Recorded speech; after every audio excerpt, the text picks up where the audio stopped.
Western disturbance की वजह से धुंध और बादलों से, चाहे मैदानी इलाकों की बात करें या फिर पहाड़ी इलाकों की बात करें, तो मौसम में लगातार तब्दीली आती जा रही है, जिससे कि तापमान में गिरावट देखने को मिल रही है और वहीं पर लोगों को काफी ज्यादा दिक्कतें आ रही है। खासकर पहाड़ी क्षेत्र की बात करें तो जहां बर्फबारी हो रही है वहां पर लोगों को काफी परेशानियां हैं और मैदानी इलाकों की बात करें तो धुंध की वजह से आम जनजीवन काफी अस्त व्यस्त नजर आ रहा है और जो लोग सड़कों पर रहते हैं उनके लिए काफी ज्यादा मुश्किल होता जा रहा है। तो इसी के लिए ज्यादातर किस तरीके से मौसम को लेकर व्यवस्था की गई है और क्या कुछ तैयारियां की गई हैं वो भी जानना होगा, लेकिन इस पूरे मौसम के बदलते मिजाज को लेकर क्या कुछ कहना है स्थानीय लोगों का, आइए आपको पहले वो दिखाते हैं।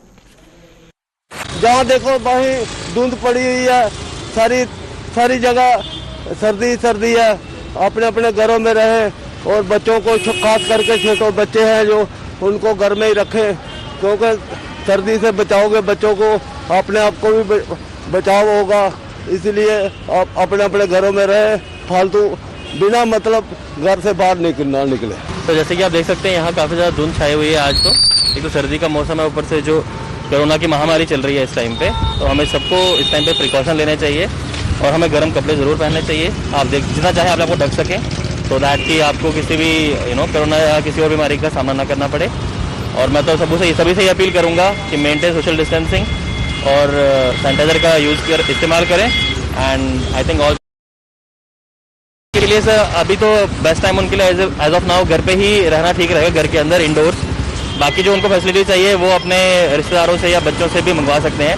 बाकी रही सर्दी की बात, तो वो ऑब्वियसली गर्म कपड़े, ब्लोवर्स, वाटर बॉटल्स या जो भी लोकल ट्रेडिशन में चीज़ें आती हैं उनका यूज़ करके अपने को गर्म रख सकते हैं।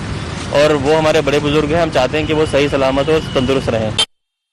तो देखा हमने कि स्थानीय लोगों का क्या कुछ कहना है जिस तरीके से मौसम बदलता जा रहा है, वहीं पर ग्राउंड रियलिटी क्या है और वहीं पर जमीनी सतह की बात करते हैं तो किस तरीके से लोगों को परेशानी आ रही है। तो तमाम जानकारी के लिए हमारे साथ हमारे संवाददाता अनिल यहां पर जुड़ चुके हैं, तो अनिल की तरफ रुख करेंगे। अनिल, पहले जानना चाहेंगे कि जो लोग वहां पर रेडी फड़ी लगाते हैं उनको काफी ज्यादा परेशानी आ रही है और वहीं पर किसान वर्ग की भी बात करते हैं तो धुंध की वजह से उनकी फसलों पर भी काफी असर पड़ रहा है। तो किसानों का क्या कुछ कहना है जिस तरीके से मौसम आए दिन हमें देखने को मिलता है कि बादल छाए होते हैं, धुंध पड़ी रहती है? जी निश्चित तौर पर मैं आपको बताना चाहूंगा कि जिस तरह से मौसम में तब्दीली आ रही है और कहीं ना कहीं आज आप देख रहे हैं कि शीतलहर जो है वो सुबह से ही जारी है और धुंध का कहर जो है वो जम्मू कश्मीर के केंद्र शासित प्रदेश के अंदर देखने को मिल रहा है। और कश्मीर घाटी का जिक्र करना चाहूंगा तो कश्मीर घाटी के अंदर जो है बर्फबारी जो है वो देखने को मिल रही है और कहीं ना कहीं आने वाले समय में 2 से 4 दिन तक जो है ये कहा गया है कि जो डिपार्टमेंट की मेट्रोलॉजी डिपार्टमेंट का जिक्र करना चाहूंगा तो उन्होंने पहले से ही अंदेशा जारी कर दिया गया था। हालांकि उन्होंने एक बार फिर से यह कहा है कि 22 तारीख से लेकर 25 तारीख तक जो है वो जम्मू कश्मीर के अंदर मौसम में बदलाव जो है एक बार फिर से देखने को मिल सकता है। हालांकि मैदानी इलाकों का जिक्र करना चाहूंगा तो मैदानी इलाकों के अंदर जो है बारिश जो है वो देखने को मिल सकती है और पहाड़ी इलाकों का जिक्र करना चाहूंगा तो वहां पर बर्फबारी जो है वो जरूर एक बार फिर से देखने को मिल सकती है। जिस तरह से आपने किसानों का जिक्र किया, रेडी फड़ी वालों का जिक्र किया, तो कहीं ना कहीं ठंड के कहर में इस समय पूरा जम्मू कश्मीर जो है वो इस समय छाया हुआ है और इस तरह से आपने देखा कि अभी भी शीतलहर का प्रकोप जो है वो जारी है। और सुबह से ही आप देख रहे हैं कि काफी ज्यादा फॉग जो है वो चल रही है और फॉग होने के कारण कई सारे ऐसे आपने देखा होगा कि एक्सीडेंट्स होते हैं और कहीं ना कहीं आम जनता को जो है इस समय पे जो है कहीं ना कहीं पूरी तरह से एक सतर्कता तरीके के साथ जो है उन्हें गाड़ी चलानी चाहिए। कई लोग जो है रैश ड्राइविंग करते हैं, तेज रफ्तार में गाड़ी चलाते हैं, तो उसे सब चीजों को जो है मद्देनजर रखना पड़ेगा। और कहीं ना कहीं जिस तरह से ठंड का कहर जो है वो जम्मू कश्मीर में जिस तरह से बढ़ रहा है तो उसी को आम जनता को भी जो है कहीं ना कहीं मुश्किलों का सामना जरूर करना पड़ रहा है। और आज सुबह से ही आप देख रहे हैं कि सुबह से ही ठंड का कहर जो है वो बढ़ चुका है और कहीं ना कहीं आम जनता जो है इस ठंड के कहर में जो है ठिठुरती हुई नजर आ रही है। बिल्कुल अनिल, यहीं पर ठंड को अगर हम बात करते हैं लोगों के स्वास्थ्य से जुड़े, तो ये जो स्वास्थ्य है वो भी लोगों का काफी ज्यादा खराब होता है क्योंकि वायरल होता है। इस समय हमें खांसी देखने को मिलती है, जुकाम देखने को मिलता है लोगों में। तो अस्पतालों में किस तरीके से जो जमावड़ा लगा हुआ है लोगों का? जी देखिए, निश्चित तौर पर ऐसा ही होता है कि जब मौसम में बदलाव आता है तो आम जनता की सेहत में भी स्वास्थ्य विभाग के अंदर अगर जिक्र करते हैं, जो उनका स्वास्थ्य रहता है तो उसमें भी कहीं ना कहीं जो उनकी पाचन शक्ति है वो कहीं ना कहीं बदलती हुई नजर आती है। तो कहीं ना कहीं आम जनता को सर्दियों से ज्यादातर अगर हम जिक्र करते हैं, जो 50 वर्ष से आयु के ऊपर के लोग हैं या 60 वर्ष के आयु के ऊपर के लोग हैं, तो उनमें कहीं ना कहीं बुखार का शुरुआत हो जाती है या फिर उसके साथ साथ खांसी जुकाम शुरू हो जाता है। तो और आम जनता जो है जिस तरह से ये सोच रही है कि इन्हें कोविड हो जाएगा, तो उस सब चीजों से जो है लोगों को जो है परहेज करना है और जो है जो समय समय पे अपनी जो स्वास्थ्य को जो है वो सुरक्षित रखना है। तो स्वास्थ्य को सुरक्षित रखने के लिए जो है जो सेहतमंद चीजें होती हैं उन्हीं चीजों का जो है उपयोग करना है। और जिस तरह से आपने हॉस्पिटल का जिक्र किया है, तो हॉस्पिटल में सुरक्षा का अगर जिक्र करते हैं, जिस तरह से प्रबंध का जिक्र करते हैं, तो वो पूरी तरह से हॉस्पिटल प्रशासन ने किए हुए हैं। और हॉस्पिटल का जिस तरह से प्रशासन का जिक्र करते हैं, तो आपने देखा होगा कि इस दौरान जो है कोविड-19 के चलते कई सारा डॉक्टर स्टाफ, जो फैकल्टी डॉक्टर स्टाफ है, वो भी संक्रमित हुआ है। और इनके साथ साथ हजारों के तादाद में इस समय जम्मू कश्मीर का कल का आंकड़ा आप देखते हैं तो 5000 से लगभग 8 महीने के बाद संक्रमण का आंकड़ा जो है उसमें इजाफा देखने को मिला है।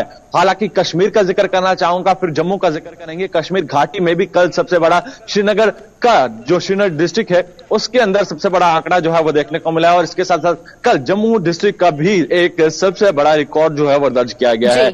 और जिस तरह से ये कोविड-19 का संक्रमण बढ़ रहा है, तो आम जनता को बड़ी ही सतर्कता बरतनी होगी। मास्क पहनना है, 2 गज की दूरी बनानी है और समय समय पे अपने हाथों को स्वच्छ करना है। बिल्कुल, चलिए बहुत बहुत शुक्रिया अनिल आपका तमाम जानकारी देने के लिए। और जहां पर हम मौसम की बात कर रहे हैं, जम्मू कश्मीर में जिस तरीके से मौसम तब्दीली ले रहा है, उस बीच क्या कुछ जमीनी सतह से खबरें आ रही थी, उसके बारे में अनिल ने हमें वाकिफ करवाया। वहीं पर आप देख सकते हैं तस्वीरों में कि धुंध की वजह से लोगों को काफी परेशानियां आ रही हैं। हालांकि अगर हम प्रशासन की बात करते हैं तो स्वास्थ्य विभाग पूरे तरीके से यहां पर तैयार नजर आ रहा है। तो चलिए अब पुंछ तरफ रुख करते हैं और पुंछ में बात करें तो गणतंत्र दिवस को लेकर वहां पर जो तैयारियां हैं, यानी कि जो चाक चौबंद है उसमें और ज्यादा तब्दीली कर दी गई है और सख्ती से वहां पर हमारे जो सुरक्षा बल है वो नजर आ रहे हैं। वहीं पर आपको बताएं कि गणतंत्र दिवस के मद्देनजर सरहदों पर चौकसी को बढ़ा दिया गया है। खासकर इंटरनेशनल बॉर्डर की बात करते हैं तो आईबी से लेकर एलओसी तक दुश्मन पर पैनी नजर रखी जा रही है। और पुंछ में बर्फीली एलओसी पर सेना के जवान पर जो वहां पर गश्त करते हुए नजर आ रहे हैं और सीमा पार से घुसपैठ की हर कोशिश पर पानी फेरने को जवान तैयार नजर आ रहे हैं। जिस तरीके से गणतंत्र दिवस नजदीक आता जा रहा है, 26 जनवरी की तारीख नजदीक आती जा रही है, उसी तरीके से सुरक्षा बल भी पूरे तरीके से मुस्तैद नजर आ रहे हैं। और वहीं पर सरहदों पर जो चौकसी है उसको बढ़ा दिया गया है। आप अपनी टीवी स्क्रीन पर देख सकते हैं कि बर्फ के बीच जो जवान हैं वो पूरे तरीके से सुरक्षा को लेकर किस तरीके के इंतजाम वहां किए गए हैं वो भी देख सकते हैं कि गणतंत्र दिवस पर किसी भी तरीके की कोई भी ऐसी अनहोनी ना हो जिससे कि जम्मू कश्मीर में जो शांति का माहौल है वो खराब हो जाए, क्योंकि आईबी से लेकर एलओसी तक पूरे तरीके से जो इंतजाम है वो किए गए हैं। तो चलिए आइए तमाम जानकारी के लिए हमारे साथ हमारे संवाददाता सनी यहां पर जुड़ चुके हैं, तो सनी से जानते हैं। सनी, पहले बात करेंगे इंटरनेशनल बॉर्डर से लेकर एलओसी तक जो एरियाज है वहां पर किस तरीके से सुरक्षा के इंतजाम किए गए हैं और क्या कुछ तब्दीली की गई है सुरक्षा के हवाले से? जी पल्लवी, जैसे कि मैं आपको बताता चलूं, एलओसी की बात करें तो एलओसी पर हमेशा ही ये सेना के लिए ये चिंता रहती है, क्योंकि ये बर्फबारी जब हो जाती है तो हमेशा ही पाकिस्तान की तरफ से इन इलाकों में घुसपैठ की कोशिश में लगे रहते हैं घुसपैठ के, और सेना की तरफ से पूरे इस इलाके में हमेशा ही इसी तरह पेट्रोलिंग होती रहती है। गर्मी हो या बारिश हो, बर्फ हो या कड़कती ठंड हो, उसके बीच भी ये सेना के जवान जो हैं इसी तरह तैनात रहते हैं और इसी तरह पेट्रोलिंग करते रहते हैं। जैसे आप तस्वीरों में दिखा रहे हैं, साफ तौर पे इसी तरह से ये जवान हर दिन, हर रात, हर सुबह पेट्रोलिंग करते रहते हैं ताकि हमारे देश पर कोई आंच ना आए, हमारे देश के जो लोग हैं वो सुरक्षित रह सके। इसीलिए ये जवान जो है सेना पे तैनात हैं। और आप देख सकते हैं कि तस्वीरों में ये साफ आप देख सकते हैं 60 फीट की जो हाइट है वहां पर ये जवान तैनात हैं और वहां पर ये 8 से 10 फीट जो बर्फ है उसके बीच ये जवान जो है तैनात हैं। उस बर्फ में ये जवान पेट्रोलिंग करते नजर आ रहे हैं और जो जहां पर ये जवान पेट्रोलिंग कर रहे हैं उसके नीचे इतनी बड़ी बड़ी खाइयां हैं, अगर ये जवान वहां से फिसल जाते हैं तो काफी बड़ा हमें नुकसान भी हो सकता है। पर रस्सी का सहारा लेकर ये जवान देश की रक्षा के लिए हमेशा ही डटे रहते हैं और इसी तरह देश की रक्षा के लिए पेट्रोलिंग करते रहते हैं। जी, वहीं पर सनी ये भी जानना चाहूंगी, पुंछ में जितनी भी गाड़ियां आ रही हैं, जो बाहर से लोग पुंछ की तरफ दाखिल हो रहे हैं, उनको किस तरीके से जो सिक्योरिटी है उससे निकलना पड़ रहा है? जी बिल्कुल, हम पुंछ की बात करें तो पुंछ में हमारा जो एंट्री पॉइंट है बीजी, उसके अलावा सुरनकोट का इलाका है या किलाई का इलाका है, वहाँ सेना की तरफ से सेना के जवान तैनात हैं। वो आने जाने वाले जितनी भी वाहन हैं उन्हें वहां पर रोककर उनकी तलाशी अभियान कर रहे हैं, क्योंकि 26 जनवरी आने वाली है। उससे पहले सेना के जवान, जम्मू कश्मीर पुलिस और सीआरपीएफ के जवान तैनात हैं कि हमारे देश में किसी तरह की आंच ना आए, क्योंकि आतंकवाद की तरफ से हमेशा ही इस तरह की एक्टिविटी जो वो है वो चलती रहती है कि हमारे देश में इस तरह का जब फेस्टिवल आता है तो किसी न किसी तरह से अड़चन डाली जाए। उसलिए हमारे सेना के जवान जो है हमेशा ही तैयार रहते हैं। बिल्कुल सनी, आखिरी सवाल ये रहेगा, गणतंत्र दिवस को लेकर किस तरीके की तैयारियां पुंछ में देखने को मिल रही है और जहां पर मुख्य समारोह होना है वहां पर किस तरीके से रिस्ट्रिक्शंस लगाई गई हैं?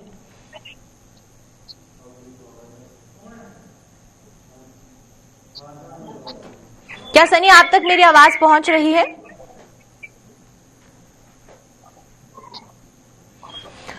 जी, वहां पर भी पूरी तैयारियां जो हैं वो कर ली गई हैं।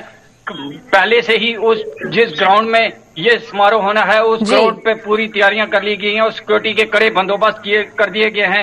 एसओजी की टीम जो हमारे जम्मू कश्मीर पुलिस की स्पेशल फोर्स है उसे भी उस इलाके पूरे में तैनात कर दिया गया है और जगह जगह पर सर्च ऑपरेशन भी चलाए जा रहे हैं। जी, चलिए बहुत बहुत शुक्रिया सनी आपका हमारे साथ जुड़ने के लिए और तमाम जानकारी देने के लिए। तो ये थे हमारे साथ हमारे संवाददाता सनी, और वहीं पर पुंछ से जो तस्वीरें हैं आप अपनी टीवी स्क्रीन पर देख सकते हैं कि किस तरीके से गणतंत्र दिवस के मद्देनजर सरहदों पर चौकसी को बढ़ा दिया गया है, चाहे वो आईबी हो या फिर एलओसी हो। आईबी से लेकर एलओसी तक दुश्मन पर पूरी नजर रखी जा रही है।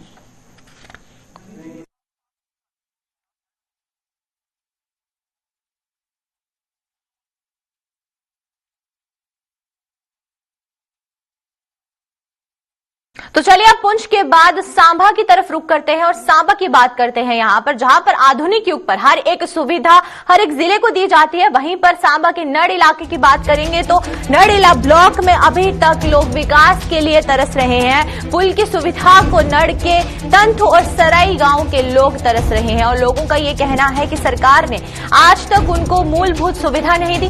जान जोखिम में डालकर दरिया को पार करने को मजबूर रहते हैं ये लोग। और वहीं पर कई सरकारें आई और कई सरकारों ने उनसे आकर वादे किए, लेकिन आज तक कोई भी उन्हें पुल की सुविधा मुहैया नहीं करवा पाया, जिसकी वजह से इन लोगों को दरिया को पार करने के लिए जो जोखिम है वो उठाना पड़ता है। और जिस तरीके से आप देख सकते हैं कि लोगों को कितनी दिक्कतें आ रही हैं और बारिश के मौसम में खासकर इन्हें कितनी परेशानियां आती होंगी ये रास्ता पार करने में, वो भी यहाँ पर बहुत जरूरत की बात है और इस पर भी बातचीत करना बहुत ही ज्यादा जरूरी है। तो चलिए आइए, तमाम जानकारी के लिए हमारे साथ हमारे संवाददाता यहाँ पर ऋषि खजूरिया जुड़ चुके हैं, तो चलिए उनसे जानते हैं। ऋषि, पहले बात करेंगे ये जो दो गांव है तंठ और सराई गांव, यहां पर आज तक पुल की सुविधा लोगों को नहीं मिली और वहीं पर इतने बड़े बड़े दावे किए गए। डीडीसी इलेक्शंस में ये कहा गया कि गांव में जो है वो सुविधा मिलेंगी, वहीं पर जो मॉडर्न विलेज के लिए भी बहुत सी प्रक्रियाएं शुरू की गई, फिर बैक टू विलेज का प्रोग्राम शुरू किया गया। तो ये सब प्रोग्राम्स यहां पर फेल होते हुए नजर आ रहे हैं, क्योंकि लोगों को आज भी कच्ची सड़क से और दरिया को पार कर जो है अपनी मंजिल तक पहुंचना पड़ता है। देखिए पल्लवी, आपको बता दें कि जो बैक टू विलेज के कार्यक्रम चलाए गए, इन तस्वीरों को देखकर आप अंदाजा लगा सकते हैं कि वो कार्यक्रम किसी भी काम के नहीं है, उनका आज तक कोई रिजल्ट निकलता हुआ नहीं दिखाई दे रहा, खासतौर पर ग्रामीण इलाकों में जी। और यहाँ लोगों ने हमसे पिछले कई दिनों से कांटेक्ट कर रहे थे कि आप यहाँ पर आए और हमारी जमीनी हकीकत देखें कि हम किस तरह से अपना जोखिम लेकर अपने घरों को जाते हैं या फिर घरों से अपने कामकाज के लिए जाते हैं। आपको बता दें कि जम्मू पठानकोट राष्ट्रीय राजमार्ग सांबा से नड इलाका, जो कि लगभग 10 से 12 किलोमीटर की दूरी पर है, और नड इलाके के जितने भी एडजॉइनिंग गांव हैं, जैसे तंत गांव है या सराई गांव है, इसके पास एक पाई गांव है, तो सभी को यहीं से इस दरिया को क्रॉस कर जाना है। गाड़ियां भी अगर किसी के पास अपनी है तो वो भी गाड़ियां इसी दरिया से क्रॉस होकर जाएंगी। स्कूल जाने वाले बच्चे जी, जितनी भी आबादी यहाँ पर रहती है वो सारे के सारे इसी दरिया से क्रॉस होकर कामकाज पर जाते हैं या अपने घरों को वापस आते हैं। लोगों की जिंदगी यहाँ पर गुजर बसर करना इतनी मुश्किल हो चुकी है कि लोग कहते हैं कि आज भी इस आधुनिक दौर में हम किस तरह से अपना जीवन जी रहे हैं, किस ओर हम जा रहे हैं। जी, चलते लोगों ने जब हमसे बातचीत की तो लोगों ने ये भी कहा कि हमने यहाँ अपने जो जितने भी नुमाइंदे हैं उनसे बातचीत की है, उनको लगातार हमने मौके पर बुलाया है और मौके पर बुला के उनको ये पूरी कंडीशन दिखाई है। उन्होंने ये हमें आश्वासन दिया कि हम ये सारे मसले मसाइल जो है वो हल करेंगे, लेकिन अभी तक कोई मसला हल नहीं किया गया। और खासतौर पर पंच सरपंचों की बात करें तो वो भी कहते हैं कि शायद ये लोग जो है बाहर के आकर बसे हैं तो इनका वोट बैंक यहाँ पर नहीं, शायद इस तरह से बातों को चल रहे हैं। लोगों ने कहा कि हमें ये भुगतना पड़ रहा है कि हमारे जो बच्चे हैं पढ़ने वाले, हम यहाँ पर रहते हुए अपने मकान में भी हम बच्चों को रेंट पर जो वो शहरों में जाकर, तो आप बता सकते हैं कि इस आधुनिक दौर में ये दरिया क्रॉस कर जा रहे हैं लोग, ये अपने एक जान को जोखिम में डालकर जा रहे हैं। तो बड़ा दुर्भाग्य है कि हम आज के इस आधुनिक दौर की बात कर रहे हैं। शायद बड़े बड़े जो दावे प्रशासनिक अधिकारियों द्वारा दिए जाते हैं वो सारे फर्जी साबित होते हुए नजर आ रहे हैं। ये तस्वीरें साफ तौर पर बयां करें। बिल्कुल ऋषि, ये भी जानना चाहूंगी, पंचायत में बहुत से ऐसे फंड्स आते हैं जहां पर सरकार जो है गांव की डेवलपमेंट के लिए जो प्रोजेक्ट्स है वो लाती है, लेकिन क्या पंचायत के किसी भी सदस्य ने आज तक इस सुविधा के बारे में प्रशासन को अवगत नहीं करवाया? देखिए, बताते चले कि जब आप गांव की ओर रुख करते हैं तो यही एकमात्र जरिया जो है आपको दरिया के बीचों दिखा रहे हैं।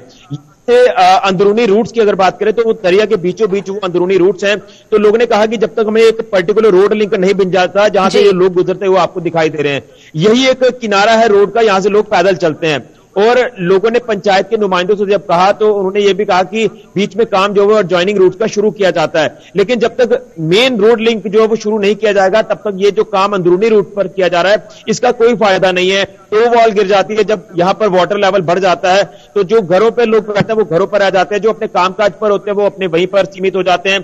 तो यही एकमात्र जरिया है आज की इस आधुनिक दौर में। और मुझे लगता है कि शायद अगर आज भी ये लोग इस दौर में जी रहे हैं तो यहां आप ये कह सकते हैं कि आजादी के बाद भी ये मंदिर कोई अच्छा संकेत नहीं है कि यहाँ हम बड़े बड़े दावे कर रहे हैं कि डिजिटल इंडिया के नारे देते हैं, तो ये सारे नारे फुजड्डी साबित होते हुए नजर आ रहे हैं। लोगों ने ये कहा कि हमने अपनी उम्र गुजार दी है, 35 साल हो गए हमें यहाँ पर रहते हुए, लेकिन आज तक चलने के लिए रास्ता ही नहीं है। मूलभूत सुविधा यही एक रास्ता रहता है।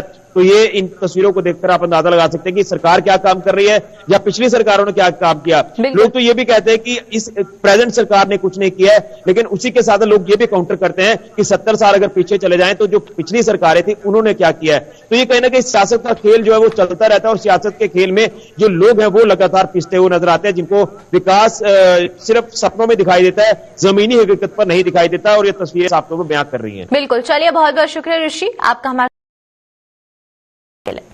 तो ये थे हमारे साथ हमारे संवाददाता ऋषि, और आधुनिक युग में किस तरीके से ये लोग विकास के लिए आज भी तरस रहे हैं, एक पुल के लिए और रास्ते के लिए लोगों को कितने ज्यादा पापड़ बेलने पड़ रहे हैं। आप ये देख सकते हैं अपने टीवी स्क्रीन पर कि आज भी वो कच्चे रास्ते पर चलने को मजबूर हैं और दरिया को पार करना पड़ता है इन लोगों को अपनी जान को जोखिम डालने के लिए।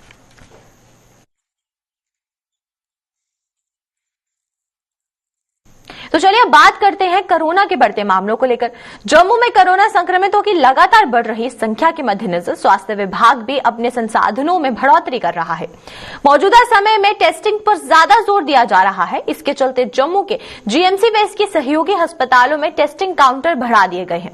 जीएमसी की प्रिंसिपल डॉक्टर शशि सुधन शर्मा ने बताया है कि स्वास्थ्य कर्मियों के अलावा आम लोगों की सुविधा के मद्देनजर ये कदम उठाया गया है। एक अपने यहाँ पे रैट काउंटर्स जो है वो बहुत ज्यादा बढ़ा दिए गए हैं ताकि कोई भी हमारा स्वास्थ्य कर्मी जो है उसको लगे कि उसको कुछ ऐसे लक्षण नजर आ रहे हैं, कहीं इन्फेक्शन ना हुआ हो, immediately ready availability of test हो और टेस्ट कराए और फिर आराम से काम कर सकता है। और अगर पॉजिटिव हो तो उसको रेस्ट के लिए भेज दिया जाएगा। और 5 दिन बाद अगर वो बिल्कुल एसिम्प्टोमेटिक रहता है 3 दिन, तो वो बिल्कुल वापिस आके अपनी ड्यूटीज रिज्यूम कर सकता है। काउंटर अभी एक सीडी हॉस्पिटल में भी अभी ऐड किया जा रहा है, वो भी 24/7 काउंटर होगा। डीआरडीओ में भी 24/7 है और इमरजेंसी जीएमसी इसमें भी 24/7 काउंटर है।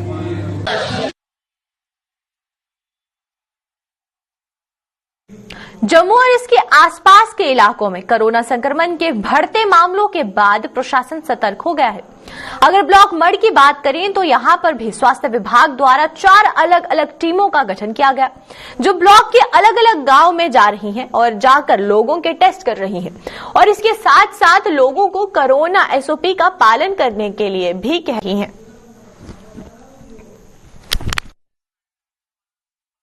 टीम जो हमने 4 टीमें SDM साहब के साथ मिलके हमने 4 टीमें बनाई हैं, वो जिसमें कि हमारे नायब तहसीलदार उनके नोडल ऑफिसर्स हैं और दूसरे भी एम्प्लॉइज जो हमारे कुछ BDO ऑफिस के, कुछ रेवेन्यू के और हेल्थ डिपार्टमेंट के, जो हम कॉम्बिंग कर रहे हैं।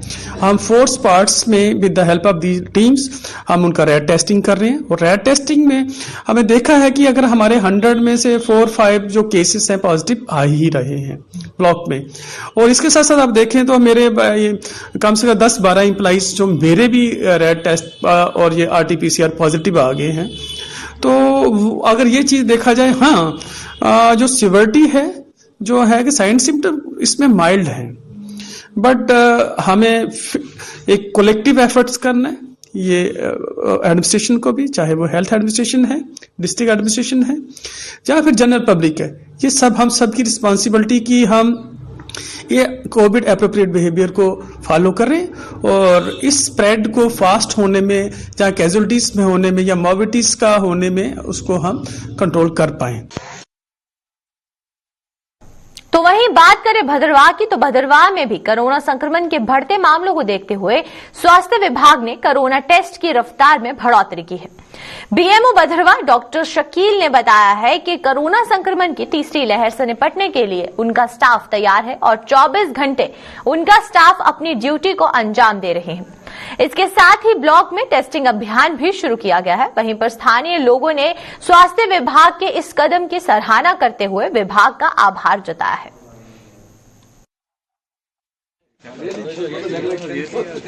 एडमिनिस्ट्रेशन और मेडिकल की तरफ से जो नीचे टेस्टिंग का जो इनिशिएटिव लिया गया है वो बहुत ही अच्छा है, हम उसको सराहना करते हैं और लोगों से भी अपील करते हैं कि वो बढ़ चढ़कर इसमें हिस्सा लें, टेस्टिंग करवाएं और जो भी वैक्सीनेशन है वो भी वैक्सीनेशन जो है, जो भी पेरेंट्स हैं वो अपने बच्चों को जो है वैक्सीन के लिए आगे लाएं और वैक्सीन करवाएं। अपील करते हैं कि वो SOP की जितनी भी गाइडलाइंस हैं उनको फॉलो करें, भीड़ भाड़ इलाके में ना जाएं और सोशल डिस्टेंसिंग का पालन करें और जो भी सरकार की तरफ से जो भी गाइडलाइंस हैं उनको फॉलो करें। सैंपलिंग यहाँ पे एक डोमेन नाके पे हो रही है और हम अपनी हेल्थ इंस्टीट्यूशन SDH भद्रवाह में भी कर रहे हैं और पेरिफेरी में जितने हमारे हेल्थ इंस्टीट्यूशन हैं, हर जगह जितने भी लोग हमारे हॉस्पिटल्स को अटेंड करते हैं, हम जगह हर जगह कोविड की सैंपलिंग कर रहे हैं और डेली का लगभग हम कोई 900 या 1000 के करीब की सैंपलिंग डेली कर रहे हैं। वैक्सीनेशन 18 एबो तो हम फर्स्ट और सेकंड डोज अचीव कर चुके हैं वो टारगेट्स, और जो इक्का दुक्का लोग बच्चे हैं वो भी आ रहे हैं जो आउट ऑफ स्टेशन थे, और उसके बाद हम एक प्रिकॉशनरी डोज भी लगा रहे हैं। वो सेकंड डोज के बाद जो थर्ड डोज है प्रिकॉशनरी डोज वो लगा रहे हैं और एक 15 से 17 साल की आयु के जो स्टूडेंट्स हैं, स्कूल गोइंग स्टूडेंट्स, उनको हम वैक्सीनेट कर रहे हैं। पब्लिक से हमें सिर्फ एक ही एश्योरेंस चाहिए और हमें उनका योगदान बस इतना चाहिए कि आप प्लीज सोशल डिस्टेंसिंग मेंटेन कीजिए, कोविड अप्रोप्रिएट बिहेवियर का पालन कीजिए, मास्क का इस्तेमाल कीजिए। अगर आप मास्क नहीं लगा सकते, हम मास्क भी आपको डिस्ट्रीब्यूट करेंगे। हमने जगह जगह ये भी ड्राइव किए कि एडमिनिस्ट्रेशन के ताउन से और उनकी देखरेख में हमने मास्क भी लोगों में बांटे जहां भीड़ भाड़ के इलाके में लोग बिला वजह इकट्ठे होते हैं। तो हमारी यही गुजारिश रहेगी कि आप बिला वजह का ट्रेवल मत कीजिए, ट्रेवल करने से बहुत ज्यादा एक्सपोजर रहता है।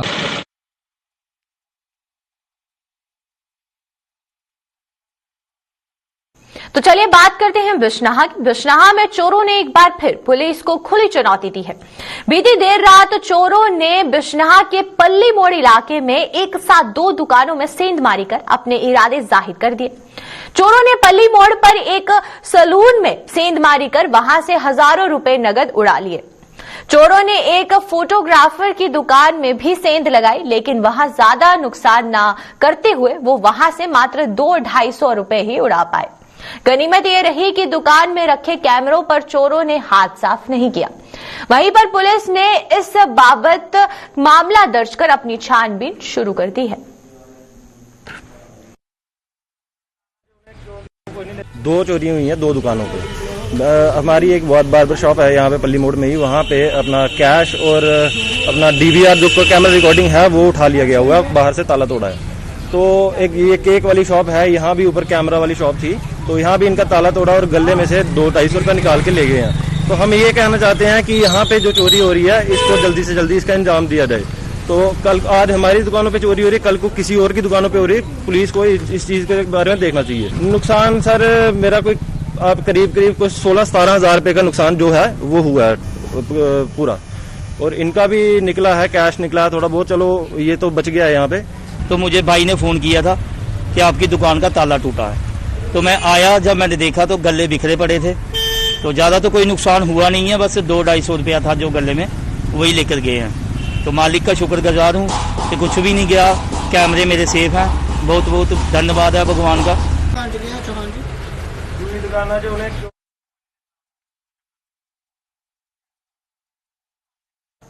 तो चलिए अब तक के जम्मू कश्मीर की खास खबरों में फिलहाल इतना ही। मुझे दीजिए इजाजत, नमस्कार।